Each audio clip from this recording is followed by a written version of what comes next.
Здравствуйте, это новости Татарстана. В студии Султан Нугайбеков, и вот о чем мы расскажем сегодня. Герои России и гордость Татарстана. Не подвиг, это просто наша работа. Как в республике встретили участников СВО, увидел Дмитрий Аренин. Результаты хлеборобов и вопросы к животноводам. Поголовью. Есть вопросы. Что происходит в Апастовском и Буинском районах, узнал Рамиль Шайдулин. Жители дома 58 на улице Восстания получили странные квитанции. Такие обычные квитанции не оплачивают. В ситуации разбирался Иван Сарафанов. Змейка, параллельная парковка, гараж. Было выдано более 20 тысяч водительских удостоверений, из них 11 тысяч это получили девушки. Сегодня прекрасная половина человечества вновь доказала, что управляет машиной не хуже, чем мужчины. Все это увидела Алия Хайрудинова.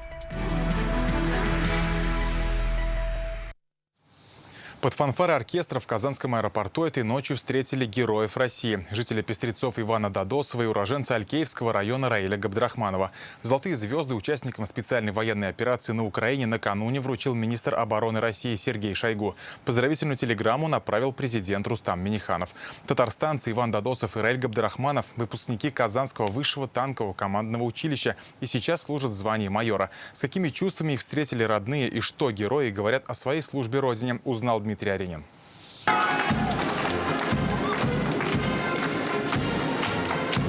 Герои России Ивана Додосова приехали встречать его многочисленные родственники, друзья, руководство республики и земляки. Участник специальной военной операции на Украине – профессиональный военный, с отличием окончивший Казанское высшее танковое командное училище.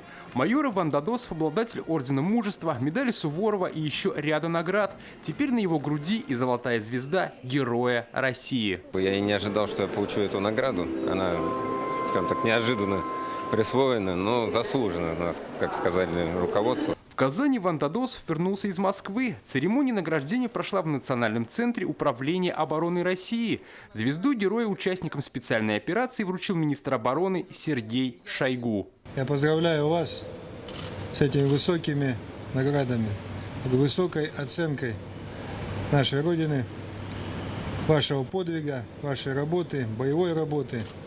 Уверен, что вы и дальше будете верой и правдой служить нашему Отечеству.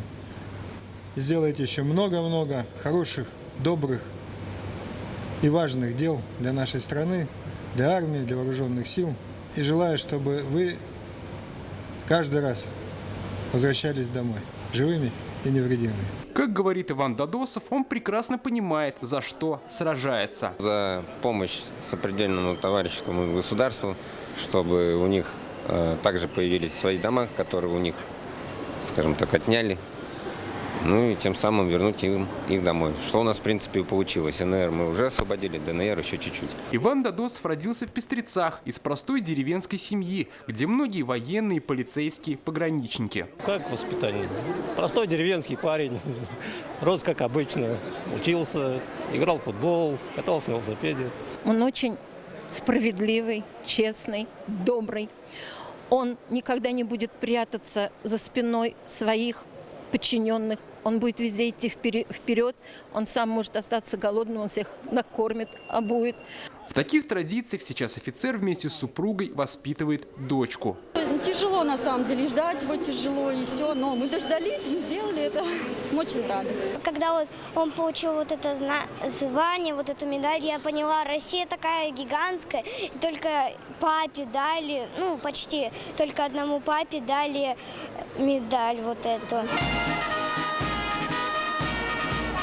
Торжественно в час ночи встретили и герои России из Алькеевского района Раиля Габдрахманова. Майор тоже выпускник Казанского танкового училища. В спецоперации на Украине участвует с февраля. Как говорит подвиг, это заслуга всех боевых товарищей. Не я один молодец, как говорится. Люди, товарищи мои боевые, которые помогли, поддержали меня. Мои начальники, мои командиры которые дали поддержку и толкнули меня на этот героический, может, в каком-то мере поступок. Спасибо им большое. И я горд за то, что они мне таким сделали. Как говорит Раиль Габдрахманов, судьбу офицера он выбрал по примеру своего дяди. В роду он был единственным военным. Примечательно, звезду героя татарстанец получил в канун своего дня рождения. С днем рождения! С днем рождения, Раиль! Как рассказывают родные и близкие, Раиль с детства ответственно относился ко всем поручениям, активно участвовал в школьных мероприятиях и был лидером. Я очень рада. Увидела вот своего сына ровно год. Сегодня у него день рождения. Но я горжусь своим сыном, что вырастила такого сына. Несмотря на позднее время прилета, в аэропорту было многолюдно и празднично. Сразу двух героев России здесь еще не встречали. В зале ожиданий все, как родственники, так и поисковики, молодогвардейцы и курсанты. Героев именно так очень тепло на родине нужно встречать. Сейчас татарстанских героев России ждет небольшой отпуск. Они его проведут с семьей. Далее снова служба. Дмитрий Айрин, Олег Мыльников, Станислав Шелихов, Константин Бушуев, ТНВ, Казань. В Татарстане намолочено почти 1,5 миллиона тонн зерна. На сегодня план уборочной кампании выполнен на 22%. С ходом работ в Апастовском и Буинском районах сегодня ознакомился Рустам Миниханов. Президент облетел поля и пообщался с аграриями. Отметим, Буинск по объему собранного зерна один из лидеров в республике. Апастово на подходе, здесь приступили чуть позже. Какие задачи поставил президент перед аграриями, Рамиль Шайдуллин? Как дела? Лучше всех? Да. От готовой продукции к разговору о будущем урожая. В Апастовском районе сейчас убрано четверть посевных площадей. Всего предстоит обмолотить около 70 тысяч гектаров. Загрузка, ребят, обслуживание, да. В целом, оценивая АПК района, президент обратил внимание на необходимость усиления работы по животноводству. По животноводству и по поголовью. Да, есть вопросы. На сегодняшний день на хозяйствах рассчитывается 12 809 у нас крупнорогатых скота. Из них у нас 4747. Это до гектара. Да. Меняйте пить кончайно. Будем когда дорожную карту сформировали, Иван Михайлович Мандабезом, Президенту показали молочную ферму, которую планируют расширить. До конца года здесь собираются открыть вторую очередь на 400 голов. Сейчас в районе в среднем на одну корову приходится 11 литров молока, тогда как по республике этот показатель достигает 20 литров. Вся проблема в чем? Кто в деревне жил, значит, обеспечить кормами. Да, вот целая история. Если корма будут, вот как кукмары, как собак сейчас работают, значит, желающих держать коров будет больше. У вас будет качественное молоко. Минсельхоз Татарстана вместе с районными властями сейчас разрабатывает введение выгодных цен на молоко для стимулирования личных хозяйств. В июле закупочные цены в этой зоне упали с 30 до 21 рубля. Это самые низкие показатели по республике. Почему произошло такое резкое падение, разбирается антимонопольная служба. И сегодня министр озвучил принятое решение. Первый сорт молоко с личным подсобным хозяйством он будет платить 31 рубль. Ну, это молокосборщику. Но молокосборщик мы это обсуждали, но 2 рубля он должен у себя оставлять, не больше. В Буинском районе сейчас убрана треть засеянных площадей. Намолочено 72 тысячи тонн зерна. По этому показателю район один из лидеров. Как доложил глава, всего ожидает более 200 тысяч тонн. Еще пару дней при благополучной погоде, и мы закончим. Поспевает уже овес, поспевает пшеница. Дней через 5 уже можно будет выйти.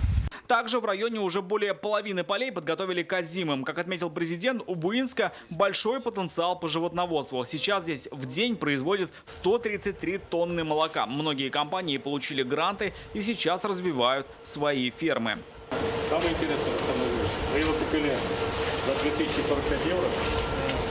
В прошлом году он 200 было, воевалась перевозкой. Это Татарстан. Президент осмотрел также ход капремонта и строительство социальных объектов. Обновление общежития медучилища призвано покрыть потребность в кадрах в близлежащих районах и больницах Казани. По программе формирования комфортной городской среды в Буинске к сентябрю планируют обустроить городской парк. Здесь появятся спортивные площадки, ярмарочные павильоны и музейные стенды. Потому что 13-го он убывает. Поздравляю вас. Спасибо большое, очень приятно. Спасибо большое. Какая. Благодарю, очень приятно. Удачно. Да. И куда служить? Ингушетию. На Кавказ, да.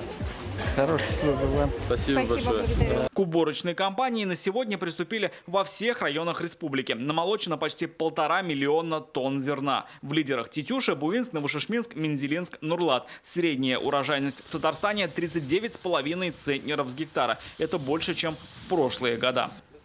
Рамиль Шайдуллин, Дмитрий Аринин, Давид Абдуллин, ТНВ, Апастовский, Буинский районы. В ближайшие дни в Татарстане жара начнет спадать. Об этом сообщает Гидрометцентр. Татарстан оказался под влиянием атмосферного фронта. Из-за того заметно понизилась температура воздуха. Накануне она максимум достигала 33 градусов. Местами прошли грозовые дожди. Сегодня же температура поднималась лишь до 26. В ближайшие несколько дней, сообщают синоптики, влияние фронта сохранится. Температура днем максимум будет достигать 30 градусов. Похожие условия республика ждут и в начале следующей недели. Казанцам пришли непонятные квитанции об оплате технического обслуживания газового оборудования. Жители дома 58 на улице Восстания обнаружили в своих почтовых ящиках счета на 1700 рублей. Это договор на оказание услуг по обслуживанию газового котла и плиты от частной компании, хотя никто его не заключал. Законно ли такое требование, разбирался Иван Сарафанов.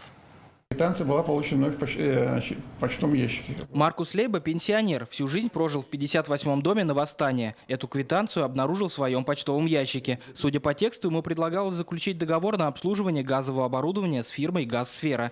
Цена вопроса – 1700 рублей. Мужчина заподозрил неладное. Говорит, такие рассылки в их доме не редкость. Обратился в прокуратуру. За техобслуживание газа мы оплатили. Лично я оплачивал. И вот я, значит, вот так вот ее развернул, смотрю, значит, предложение об оферте. Но я тут же взял телефон и позвонил диспетчеру Горгаза. В ответ я получаю такую информацию, что, ну, если вы, так сказать, хотите все выяснить, обращайтесь в прокуратуру. Такие квитанции получили все жители этого дома. Антон Сумин говорит, платить не собирается. Он уже сталкивался с подобными ситуациями. Так к нему пришли прочистить вентиляцию, и он заплатил мастерам 8000 рублей. По факту выяснилось, это были мошенники. Я такие обычные квитанции не оплачиваю, что, ну, по крайней мере, в таких случаях я как-то обращаюсь либо к квалифицированным специалистам.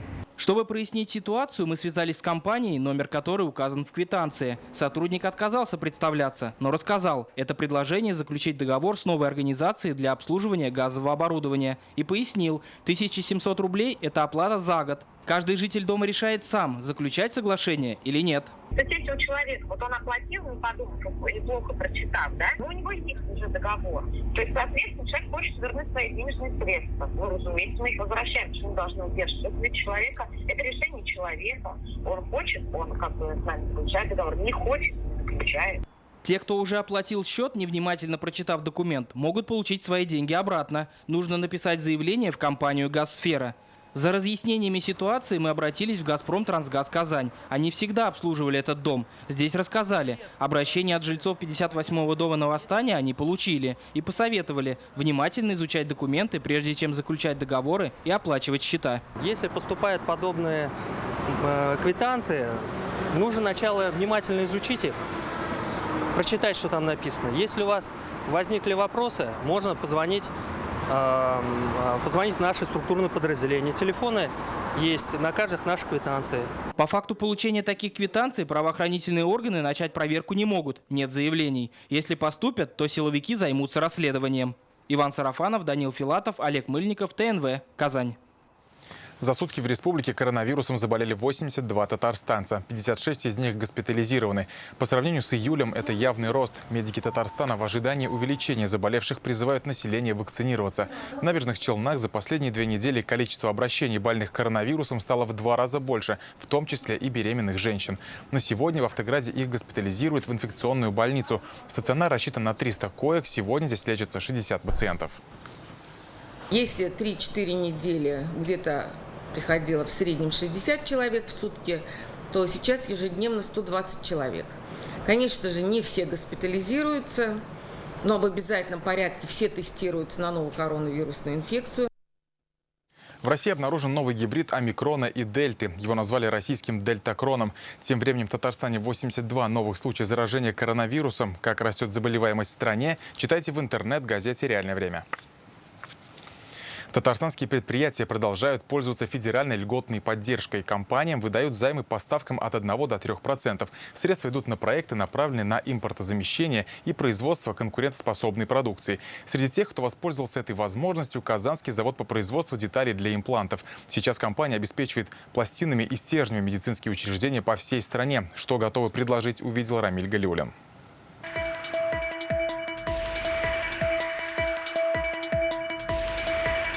Если театр начинается с вешалки, то производство начинается со склада. Рабочие этого предприятия занимаются созданием искусственных частей тела. Здесь производят комплектующие для соединения костей. Это пластины, винты, стержни и другие фиксаторы, способные заменить импортные материалы в травматологии и ортопедии. Их используют РКБ, ДРКБ, 7-я горбольница и другие. На изготовление одной детали уходит от 2 минут до 1,5 часов, в зависимости от сложности изделия. Здесь они проходят несколько этапов обработки. Например, вот так выглядит уже готовый винт, который используют для фиксации бедренного стержня.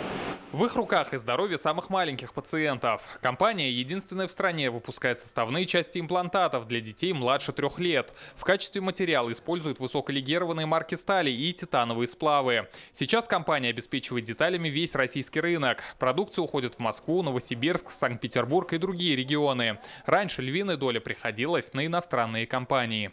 Так как западные партнеры перестали поставлять медицинскую продукцию на российский рынок, потребность в российских изделиях резко увеличилась. Тем самым на данный момент мы вынуждены скорейшими темпами наращивать наше производство. В этом году мы вышли на проектные мощности. К концу этого года мы планируем сдать порядка 100 тысяч изделий уже. Нарастить мощности удалось благодаря федеральному льготному займу по программе «Комплектующие изделия». Поддержку оказал Фонд развития промышленности совместно с инвестиционно-венчурным фондом республики. На конкурсной основе они финансируют проекты, направленные на импортозамещение. Займ выдается не более чем на 5 лет. Сумма от 20 до 100 миллионов рублей. Ставка от 1 до 3%. На сегодняшний день у нас профинансировано уже 8 проектов. И что особенно хотелось бы отметить, что этими займами мы привлекаем федеральные деньги в Республику Татарстан. То есть 70% финансируется из федерального бюджета. В планах наращивание производства до 350 тысяч изделий к 2025 году. Рамиль Галиуллин, Адель Мендубаев, ТНВ, Казань. Вывести комплекс глубокой переработки тяжелых остатков в режим промышленной эксплуатации, завершить начатые инвестиционные проекты, в том числе стратегически важный для страны олефиновый комплекс в Нижнекамске. Также продолжить социальные проекты и поддержку спорта. Все это задачи, которые группа компаний «Таиф» реализовывала в прошлом году. Они же актуальны и в будущем. Сегодня в Казани с участием президента Рустама Минниханова прошло совещание с участием руководства компании. Что обсуждали в нашем репортаже. Этот год для ТАИФ прошел под знаком объединения. С Сибором наша нефтехимия и энергетика стала мощнее, подчеркнул Рустам Минниханов. А для ТАИФа, как акционера новой объединенной компании, сохраняется ответственность за реализацию масштабных проектов. Один из них – этиленовый комплекс на 600 тысяч тонн в Нижнекамске. Президент обратился к генеральному директору ТАИФ Альберту Шигабуддинову сделать все возможное, чтобы стратегически важный проект для России и Татарстана состоялся. Запуск намечен на 2023 год. В любом случае, Альберт Кашач, я обращаюсь к вам, к вашим коллегам. Этот проект, он на самом деле мечта нашей республики, мечта нашего первого президента Микима Шаевича, моя мечта, вот ваша мечта. Он из 2 этапов состоял на 1 200 000, вот 600. И, конечно же, уже много что сделано. Вот этот проект нам надо, конечно, вместе довести. Еще одно стратегическое направление – это нефтепереработка. В этом году получил разрешение комплекс глубокой переработки тяжелых остатков ТАИФ НК. Нефтеперерабатывающий завод, аналогов которому в России нет. Президент ставит задачу в ближайшее время вывести его в режим промышленной эксплуатации. Как отметили на совещании, за годы работы ТАИФ инвестировал в экономику более 32 миллиардов долларов. 23 миллиарда из них в развитие промышленности. Хотел бы еще раз отметить вклад предприятия группы ТАИФ в развитие нашей республики, Российской Федерации, поблагодарить трудовые коллективы предприятий группы, акционеров компании. Сегодня же прошло заседание Совета директоров ТАИФ. По предложению Рустама Минниханова председателем избран Рустем Султеев. Его заместителем стал Руслан Шигабуддинов. Генеральным директором ТАИФ остался Альберт Шигабуддинов. Аплодисментами давали. Радик Фархулин, Тимур Бекмурзин, Роман Безменов и Андрей Мохов. ТНВ Казань. Теперь из Нижнекамска, как и из Казани, в Тобольск будут летать самолеты. Первый прямой рейс в аэропорту Бегишева торжественно встретили сегодня утром. Города Татарстана объединили крупные промышленные предприятия компании «Сибур». О преимуществах нового маршрута расскажет Гульнара Миниханова. Вот он, первый самолет из Тобольска, совершает мягкую посадку в аэропорту Бегишева имени Николая Лимаева. Как и положено, его встречают водной аркой. Рейс Тобольск-Нижнекамск состоялся. Сейчас самолет, прилетевший из Тобольска, заправляют, уже готовят к следующему полету. Сегодня он полетит в Тобольск, и такие рейсы будут регулярными каждый четверг. Александр Ложкин оказался первым, кто зарегистрировался на рейс Нижнекамск-Тобольск, поэтому его ждал приятный сюрприз. Вот такой сертификат на перелет до конца года на любой рейс по маршрутной сети ЮТАЭР на 2 лица. Обычно через Пермь летал, билетов не было, но вот пришлось лететь через Нижнекамск. Вот сын привез с Перми сюда. Длительность перелета из Тобольска в Нижнекамск – 1 час 55 минут. Полеты выполняются в рамках программы субсидирования региональных перевозок по сниженным ценам. Его будет выполнять республиканская авиакомпания ЮТАЭР при всесторонней поддержке Министерства транспорта и дорожного хозяйства Республики Татарстан. Уверен, что данное направление будет востребованным как среди работников нефтехимии нашей республики, так и простых жителей. Компания «Сибур» имеет производство во многих городах нашей страны, и очень часто наши сотрудники летают в командировки. И открытие прямых рейсов, конечно же, открывает больше возможностей для наших сотрудников. Данный маршрут может стать и туристическим. В Тюменской области и Татарстане множество интересных мест и достопримечательностей, а прямые рейсы значительно сократят время в пути. Тут мы ехали из Сургута, из Ханты-Мансийска через Москву. Сейчас мы уже сразу в голове прокручиваем маршрут, как нам, в принципе, очень будет легко добраться до Тобольска. И из Тобольска мы уже напрямую сможем прилететь к вам. Авиакомпания ЮВТ-Эйр также выполняет рейсы из Казани в Тобольск. Напомним, улететь из столицы Татарстана можно по пятницам и воскресеньям. Вылет из Нижнекамска 1 раз в неделю по четвергам в 10-15 утра. Гульнара Миниханова, Александр Лихачев, ТНВ, Тукаевский район. Сегодня в Казани определяли, кто среди женщин лучше всего водит автомобиль в республике. 18-летняя Карина из Казани, 45-летняя Наталья из Набережных Челнов, 21-летняя Наталья из Бавлов соревновались в мастерстве параллельной парковки, заезда задним ходом, кругового движения. Конкурс проходит в 22-й раз. И в 22-й раз королевы татарстанских дорог доказывают, что владеют автомобилем не хуже мужчин. Об этом говорит и статистика. Лишь 15% всех аварий на дорогах приходится на прекрасную половину. С теми, кто искусно совмещает скорость и изящество, пообщался Алия Хайрудинова.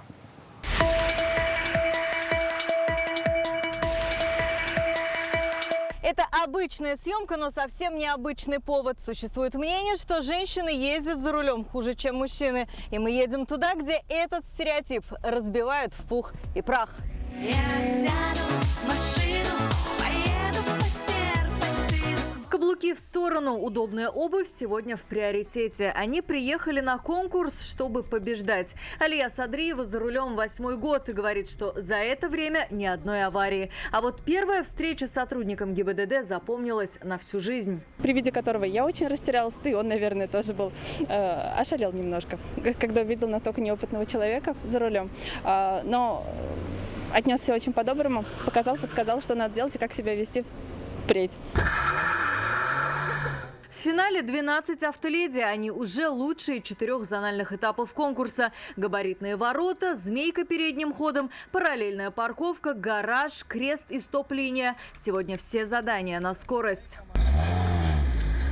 Наталья Пономарева стала лучшей автоледи Бавлов. Стаж всего 7 месяцев. Делопроизводитель по профессии, тренировалась перед конкурсом как могла. Вечерами даже выезжала таксовать. Я до этого боялась дорог, машин, но я села за руль. Я такая, все, это моя машина, я хочу водить. И вот все, и я сдала, сразу же села в первый же день, как только получила права за руль. Самая юная участница, 18 лет, права получила 4 месяца назад и оказалась в финале республиканского конкурса. Сегодня ее позиция поддерживала вся семья. Один раз мужчина хотел помочь припарковаться. Я сказала, что все хорошо, припарковалась, и он подошел и такой сказал: «Класс».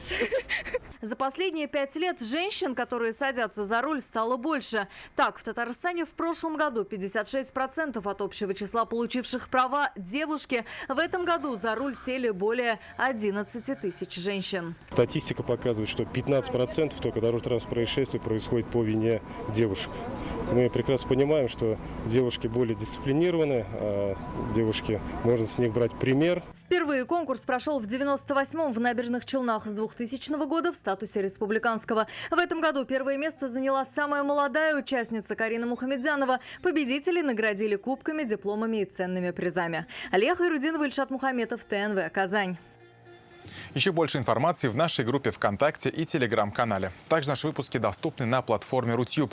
И в завершении выпуска давайте посмотрим, как на Баумана в Казани прошла музыкально-танцевальная игра «За льда». А я с вами прощаюсь. До встречи.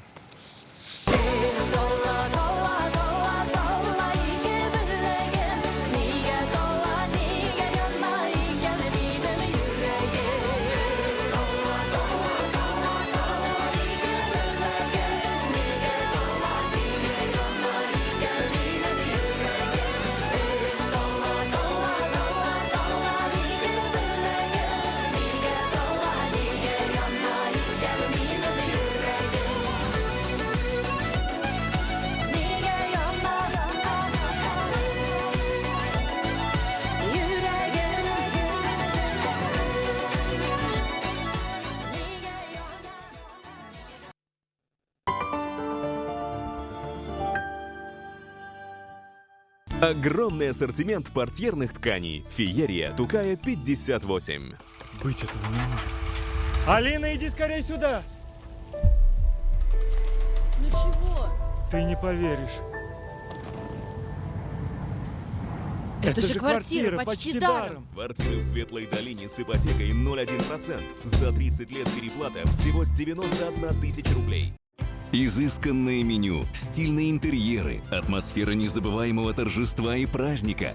Конечно, это сказочно красивые свадьбы в Казанской ривьере. Для тех, кто готов сказать «да».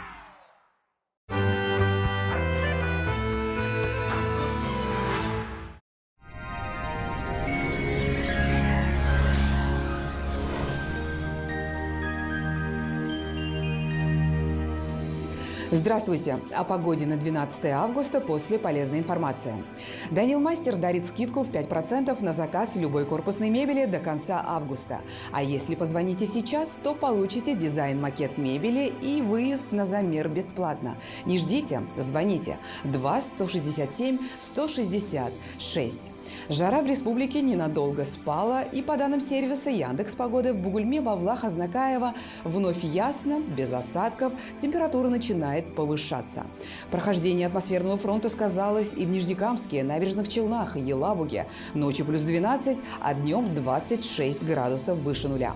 Комфортная температура и погода в Агрызе, Менделеевске, Актаныше. Ясно, и осадки не ожидаются. В Арске, в Кукмаре, Балтаси безоблачная погода. Температура днем плюс 26, и уже в ближайшие дни жара вновь будет набирать обороты. Август словно хочет компенсировать пасмурные и холодные дни, которые были в июле и июне, и ему это удается. В субботу в Болгаре, Држаном, Буинске солнечно, без осадков и очень тепло. Выезжайте на природу, наслаждайтесь летом и жизнью здесь и сейчас. Теплее, чем накануне в Альметьевске, Чистополе, Мамадыше, вероятность осадков будет небольшой. В субботу температура продолжит повышаться, осадки не прогнозируются. И еще одна полезная информация. Федеральная сеть медицинских центров «Доктор Ост». Лечение самых сложных заболеваний позвоночника и суставов без боли и хирургического вмешательства. За 14 лет в 10 городах России врачами клиники отменено более 70 тысяч операций. Лучший протез – тот, что остался в упаковке. Мы беремся восстановить сустав даже на стадии некроза. Без операции, с помощью одного укола. Приходите в «Доктор Ост». Убедитесь, вернуть сустав к жизни можно в любом возрасте. Кажется, вам пора расстаться. Расстаться со старыми очками. Весь август в Корт Оптике скидки на оправы и солнцезащитные очки до 50%. Корт Оптика более 20 лет заботится о зрении татарстанцев. Весь август в салонах Корт Оптика вы можете проверить зрение бесплатно и приобрести солнцезащитные очки и оправы со скидками до 50%. О погоде в столице. В Казани ожидается ясная погода. Осадки не ожидаются. Ветер западный умеренный, ночью плюс 15, а днем 26 градусов выше нуля.